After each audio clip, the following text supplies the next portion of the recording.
Hey guys, what's up? My name is Sean Wayne and today, alikat pag-usapan natin itong another topic na naman nila Kong Marcoleta and again about Raffy Tulfo. So dito pinag-uusapan nila yung pagbabayad di umano ng buwis ng foundation or ni Raffy Tulfo. Okay. So, pakinggan muna natin 'to. Actually, pinapanood ko pa lang itong live ni replay ni Apoluna. Okay, dito natin nakita yung kanyang ano, sabi nga niya rito, Kung Rodante Marcoleta, umanat na naman kay Idol Raffy Tulfo in action. So basically, ang pinaka naging topic nila rito is yung about sa taxes. Okay? Sa pagkakaalam ko at this point guys, no, sasabihin ko na sa inyo. Sa pagkakaalam ko, ang mga NGOs, foundation, na non-profit, ito po ay kino-consider as charitable institution. And charitable institution, they don't pay taxes. Pero may ibang ano rito sila Kong Marcoleta, no?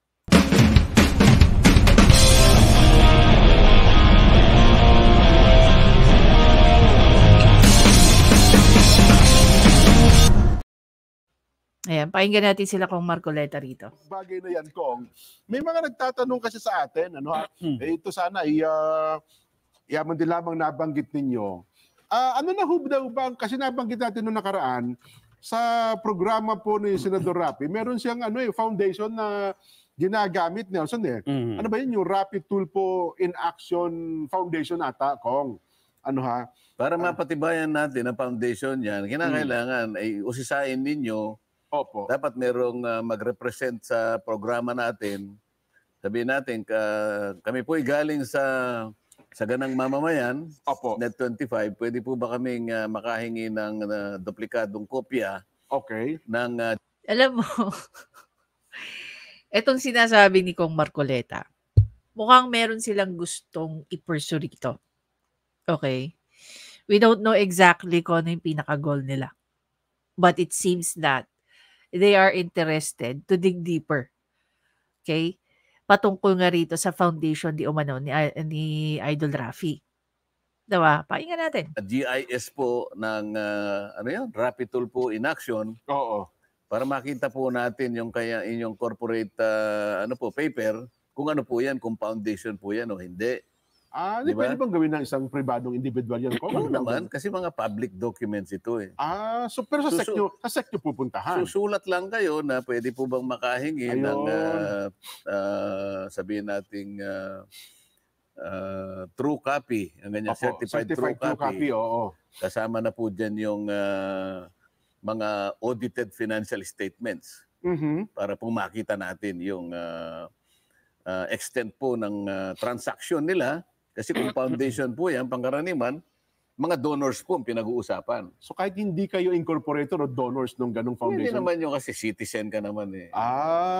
Okay. Kasi lahat naman yan ay public documents. Opo. Para lang masuri ninyo kung talagang, kasi legit sinasabi ninyo foundation. Ang tanong, bakit sila interesado bigla?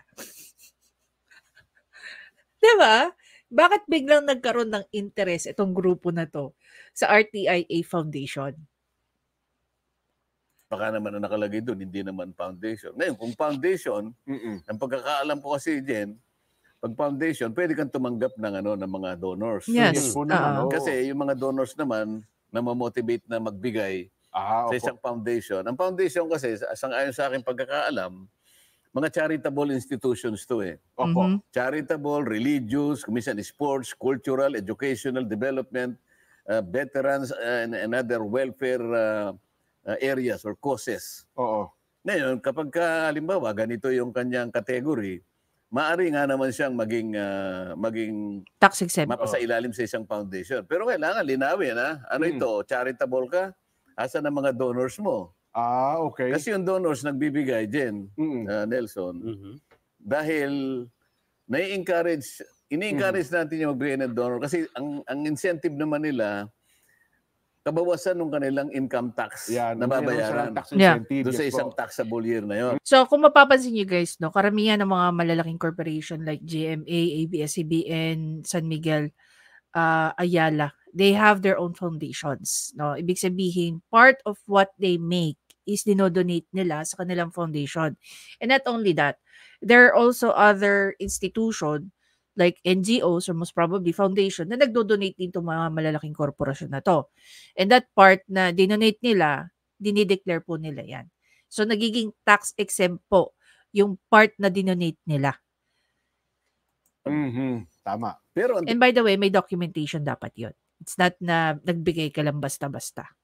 tinatanong ni Nelson kanina pa, buti naalala ko, yung po bang kinikita kanya nung Rapid Tulfo in Action ay klasipikadong donation? Opo. Hindi ko alam sapagkat di ko This one is a very interesting question. This is something that we've been wanting to know. meron kang binanggit nung isang nung araw mga nakaraan na programa natin, opo. kung income yun, paano magiging makaklasify na donor? Hindi naman nila dinidispute ko. Hindi naman sinasabi nilang mali yung tala na yun. Pwede ka YouTube, naman, pwede ka naman makipag-ugnayan sa ikaw naman ang anchor ng ating kayong dalawa ni Nelson. Pwede naman kayo pumunta sa BIR. Pwede nyo naman itanong, paano po ba yung income po ng Rapid Tulfo in Action, for example? Opo. Ito po ay sa amin kasing palagay, income. Paano po ba ito itatranslate na donors o donation? Opo. Pwede po ba yun? Pwede naman kayong magtanong eh. Hindi, kung sasabihin hindi, kita ito ng mga miyembro ng foundation. O kaya naman ay... Hindi ka pwede kasing kumita. Ganun ba?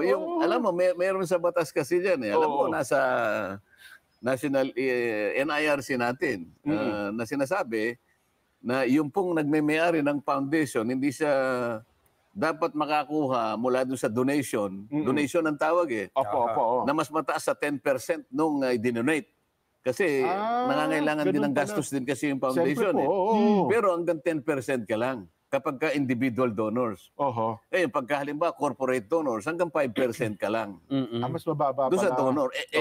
Ang tanong ngayon, yung bang income classified na donor sa kung isasangkot natin halimbawa yung kahulugan ng foundation na kanyang isinumite sa SEC. Kailangan ninyong kailangan ninyong busisiin yun. Kasi halimbawa yung kita niya po sa YouTube, kita niya sa Facebook, kita niya sa mga social media account. Di magpatawag ka ng congressional inquiry dito sa programang ito. Para Yeah, very interesting, no? Why not? Lalo-lalo na nandiyan si Kong Marcoleta. Tawagin mo yung gusto mong tawagin mo yung BIR. Halimbawa kung ganun, yung kita na ganun, tapos ipinasok mo sa foundation, na tatanggal ba yung income tax nun? Hindi nga, tinatanong ko nga kung makaklasify na donation yun, income yun eh. Kasi sa batas natin, pagka income, magbayad ka ng income tax. Yes, bago mo ipasok. Ang income tax natin, 30%. Opo. Ngayon, kung sasabihin mo exempted ka, tawagin natin ang BIR. Mr. BIR, nga naman. alam ko mayroong patakaran kung paano ang isang foundation ay exempt sa pagbabayad ng tax. Halimbawa, di i-guide tayo ng BIR. Siguradong meron naman silang mga patakaran yan eh. Di ba? Ngayon, kung lumitaw halimbawa, hindi po pwedeng maging donation yan. Income po yan. Papasok ka ngayon. Income po pala yan. Nagbabayad po ba? Tingnan natin yung financial statements nila. Yung audited financial statements. Hindi ba yung Rapid Tulfo in Action nagsimula 2018? O 2024 na ngayon. Ibig sabihin, 2018 yung pagkakagawa ng foundation. 6 na taon na nakararaan. Di ngayon, pasabihin mo yung audited financial statements niya for the last 6 years. Nakikita mo ngayon kung magkano yung ibinayad niya, no? At pagkatapos, donor ba yan o income? Kasi diyan mo makikita yung iyong yung calculation mo na pinakita nung nakaraang programa natin. Na makikita niya ang range niya is between 2.4 million US up to mga ganun po. Kaya nakuha natin ang range, parang naglalaro sa 24 million pesos a month. Yan, opo. Donation ba yan o income? Yan ay tatanong mo sa BIR. Oo. Ngayon, pag sinabi ng BIR, hindi po. Ganito po kasi yung classification yan. Hindi po pwedeng magiging donation yan kasi po ang donation ganito po. Ang may exempt kasi yung donor, hindi yung foundation eh.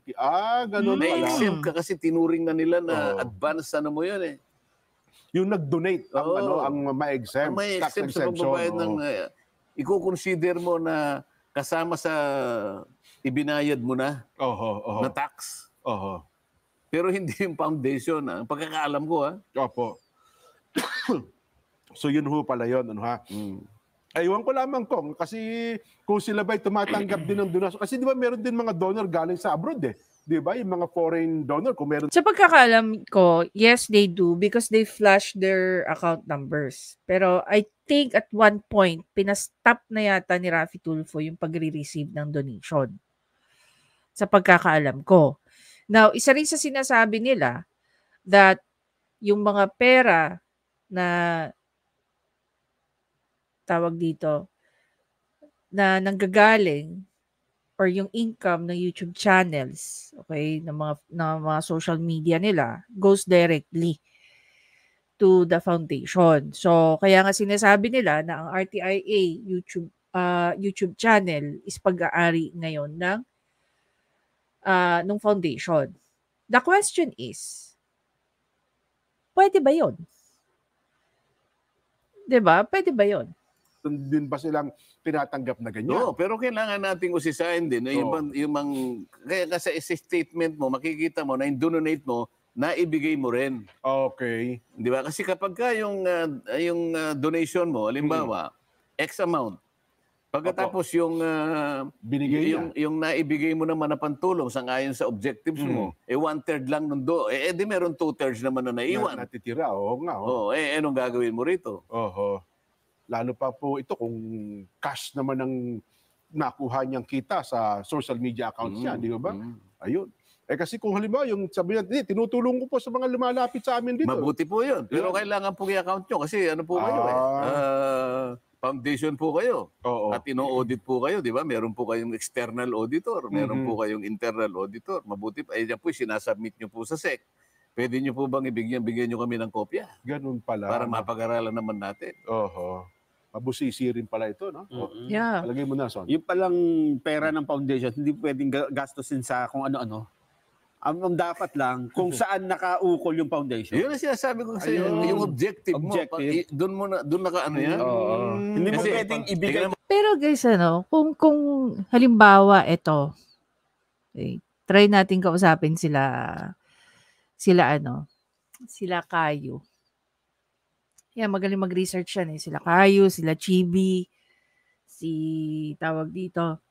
sila Ricul, magaling yan mag-research sila Teacher Mark.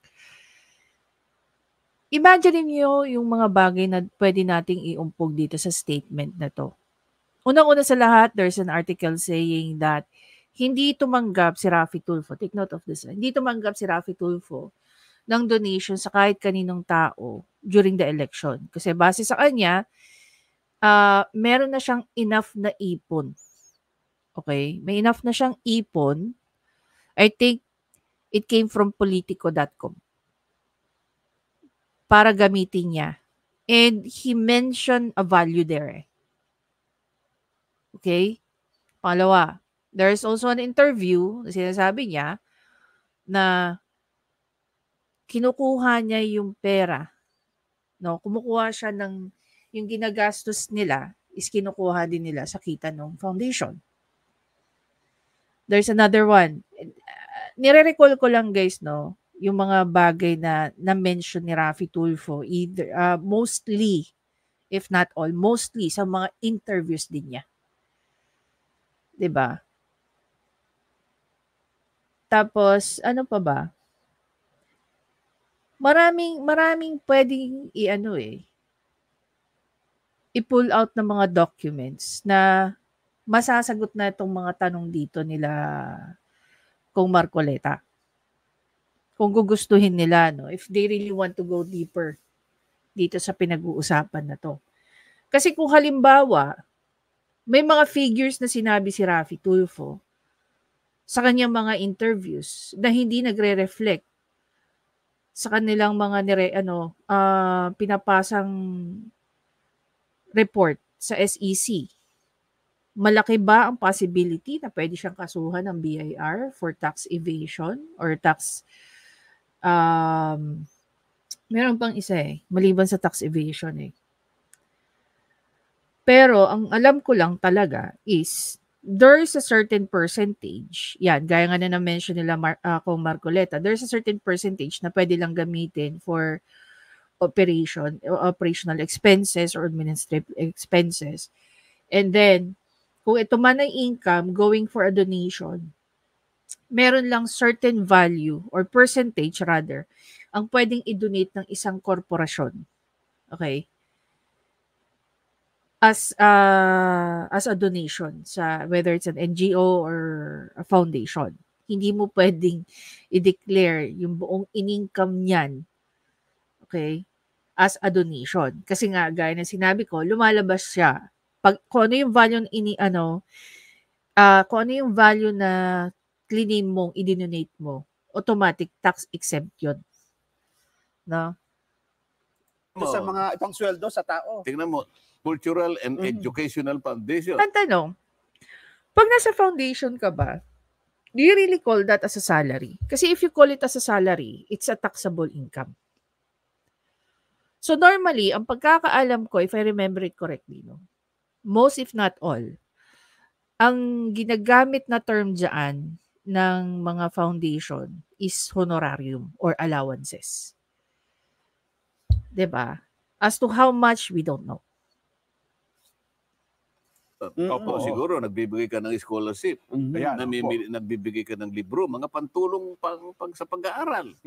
Di ba? Yung mga feeding program mo sa mga bata. Yan ang kasangkot doon sa objective ng yung foundation. Kung sports naman yung foundation mo. Ngayon, sa foundation ni Raffy Tulfo, tingnan nga natin. Sino yung mga sino yung target clientele nila? Raffy Tulfo in Action Foundation.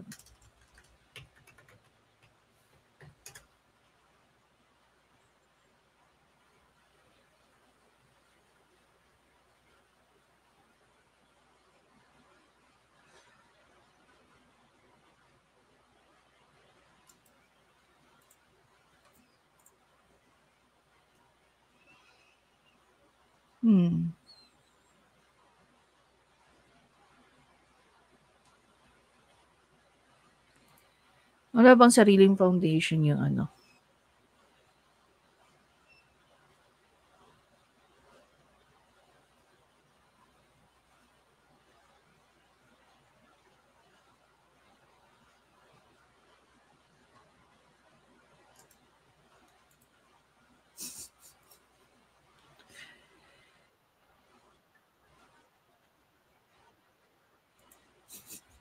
Sandali lang guys, may nakita ako. Pakita ko lang sa inyo. Hindi lang ako sure kung ano itong sinasabi niya. Ito, pakinggan natin to si Shurikens. Sinabi niya, nangiya ka mo, oblo ka nito eh. Hi guys! Alam niyo ba, yung Raffy Tulfo in Action ay isang foundation. Isa pala itong non-stock, non-profit organization. Siguro naman alam niyo na yan kasi idol niyo, si Raffy Tulfo. Ako kasi bago ko lang yan nalaman. Kasi di ako fan ni Idol Raffy eh. Sorry. Pero pinagkakakitaan ito ni Sir Raffy at ginagamit niya ito sa personal. Pero ang tanong ko nga, di ba, if Si Atty. Libay na naman. you're a foundation, di ba, you're supposed to help people. If you are making money out of people's misery and you don't offer any solutions, you don't offer any services, what you do merely is to earn money by gaining views. Magkakaroon ka ng views, hindi ka naman nagbibigay ng tulong dun sa mga tao talaga. Directly, ang ginagawa mo lang, rini-refer mo lang sila sa mga government agencies. Sabi ni Karenina Salazar, scam, di ba? Looks like a scam. Ito sabi ni Teacher Marcia, fraud. What do you call that? What kind of business is that? You just refer people, you earn money through your YouTube video, tapos foundation ka? It's very interesting. Tulad niyan yung sinabi ko sa inyo. No? Ansan na si Kong Marcoleta? Balik tayo rito kay Kong Marcoleta. So yun nga, no? Sino ba ang target clientele ni Raffy Tulfo as a foundation? That's one of the things. Okay? Pag nag-apply ka, sa pagkakalam ko, no? Before siguro sa ilan na gusto kong gawin sa buhay, I aspired na mag-own ng isang NGO or foundation. Purely vocation. Okay? Never kong naging intention na gawing money-making machine ng isang foundation. Parang the foundation is something na gusto kong i-establish in memory of my grandma. Okay? Ang target clientele ko is yung mga orphan at saka yung mga matatanda na. No? Tapos ang intention ko is to provide, parang gusto ko siyang gawing nursing home, no? Dun sa mga ulila na walang nag-aalagang matatanda. Gusto ko siyang gawing nursing home. Tapos kasi may part doon na yung mga orphans, gusto kong mag-start sa mga infant hanggang makakuha ko ng mga foster parent ng mga bata, and so on and so forth. Kasi ng time na yun, parang, I don't wanna be part of any NGO.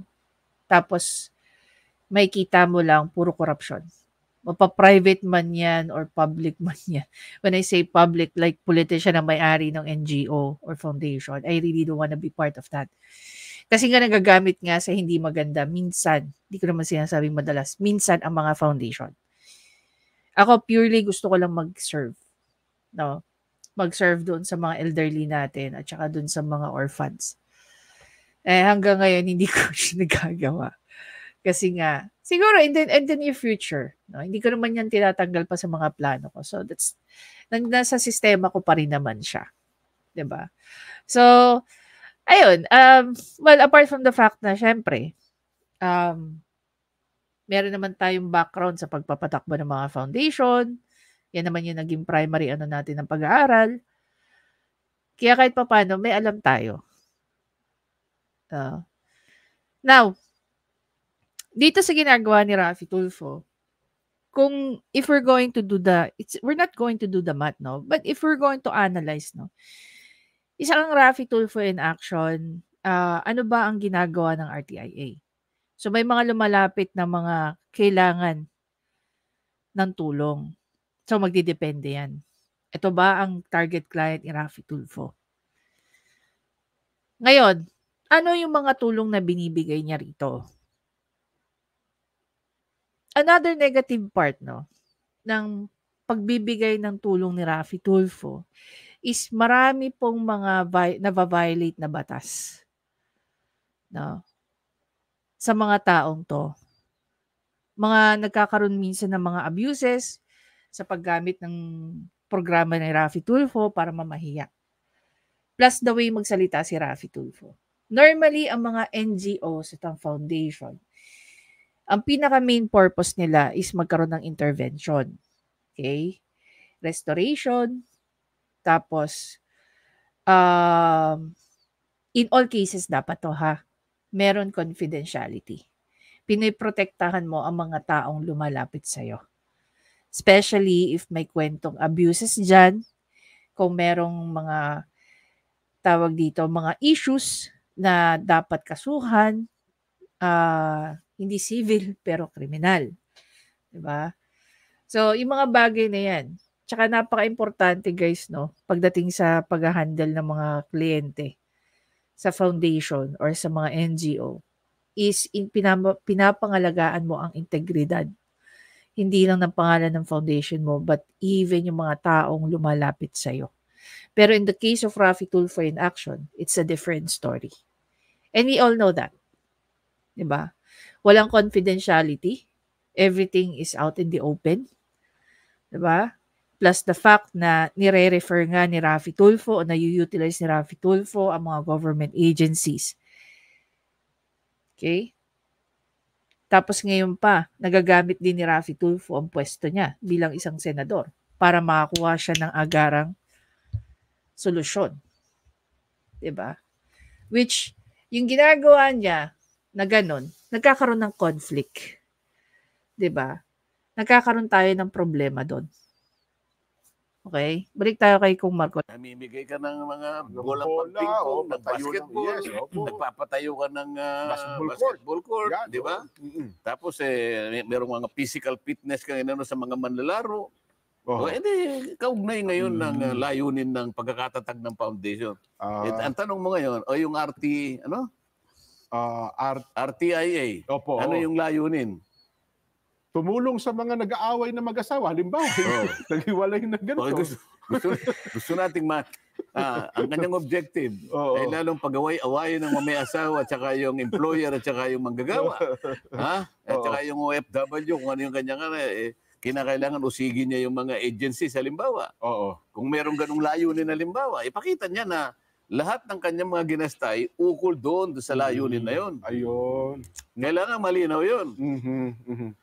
Ay, nako. Anyway, so abangan natin kung ano ang mangyayari ukol sa bagay na ito. Basa pa po kami ng mga reaksyon. May kinalaman sa ating Vox Populi. Nababahala ako. Dapat malunasan na yan. Hil De Leon. Facebook po tayo. Opo. Leapar. Well, again, here's the thing, no? If we're going to go and, create a tree for us to fully understand kung saan ba tumatakbo itong na to. Number one, ito ba tinatopic nila ay para lang pag-usapan or they're actually doing something about that? That is something that we are not aware or we don't know exactly. No, kung ano itong mga aksyon na ginagawa ng grupo ng saganang mamamayan ng Net25. Another thing is, ito bang ginagawa nila is meron bang personal touch ito? Or they're just being objective? The way I see it, nagiging objective lang ang grupo na to. Okay?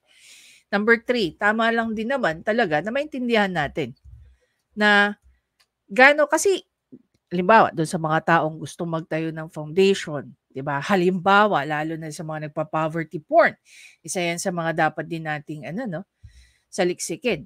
No? Which is basically ginagawa na 'yan ng grupo ng kaarmado. They're working on that now. So, marami tayong dapat maintindihan, no? And nagiging example nga is itong foundation ni Idol Rafi.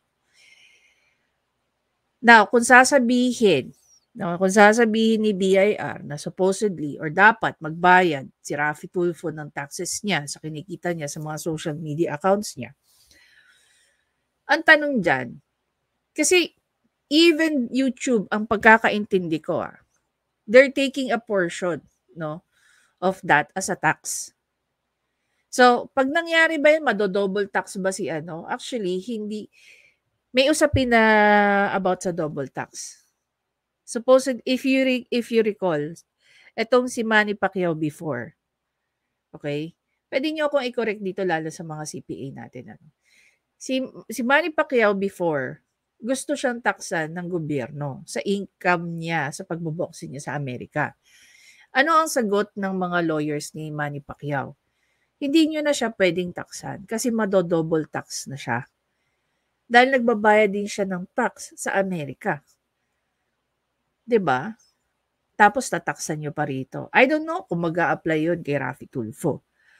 At saka, sa pagkakaalam ko, hindi lang naman yung yaman ni Rafi Tulfo ngayon, hindi lang din naman nanggagaling sa kanyang programa or sa YouTube channel.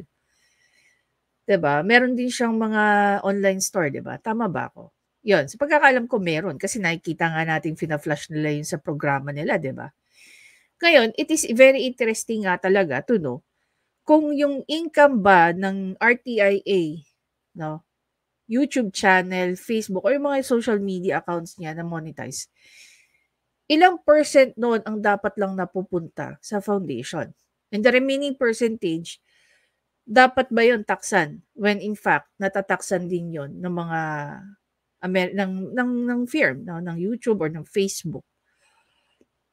Diba? Gaano kalaki yung nawawala sa kanila? That is something that we need to understand. I'm just trying to be objective here. Now, kung halimbawa, sinasabi ni BIR, dapat magbayad na kayo ng taxes. ika-count ba yon simulang na-establish ang RTIA Foundation o simulang na-establish yung YouTube channel ng RTIA? So, these are the, sabihin na lang natin, napaka-interesting na topic na dapat nating maintindihan. Kasi, pwedeng marami ring gumagawa ng ganito and then they can get away with it. Diba? Lalo-lalo na yung million ang kinikita. Okay? Sa paggamit. Yung mga nagpo-porn, poverty porn, I mean. Nagpa-poverty porn kayo naman. Diba?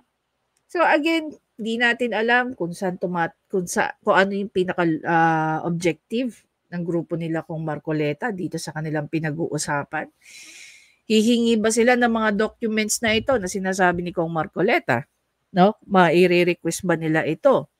Papatawag ba nila? Kasi tingnan mo, no, binibigyan na sila ng idea ni Kong Marcoleta ano yung mga possibilities. 'Di ba? Ano yung mga possibilities? Ano yung mga dapat ding gawin? Pwede raw magpatawag ng sa committee. Tsaka based nga dun sa ng foundation, sa SEC, nakapangalan pa rin kay Raffy Tulfo yung foundation. So kasi, kung halimbawa ba magkaroon ng investigasyon, sino-sino ba ipapatawag? Imagine niyo, no? Silang tatlo, no, na nasa Congress. Senador, dalawang 'di ba, kongresista under kay ACT-CIS. Tsaka kay 'di ba? Legislative district ng Quezon City. Papatawag sila. Hindi natin alam yung extent na pwede nilang gawin o pag-usapan, but definitely this is not something na magugustuhan ni Raffy Tulfo and family. 'Di ba? Kung halimbawa i-pursue ito ng grupo ni Kong Marcoleta. Anyway, guys, ayun. Ang pinaka-question ko lang naman dito, what do you think ang intention ng grupo ni Kong Marcoleta sa usaping ito? Lalong-lalo na nagsasuggest na si Kong Marcoleta na pwedeng magpatawag ng congressional inquiry tungkol sa questionableng pagpapatakbo ng RTIA. Anyway guys, I'll see you on the next video. Bye!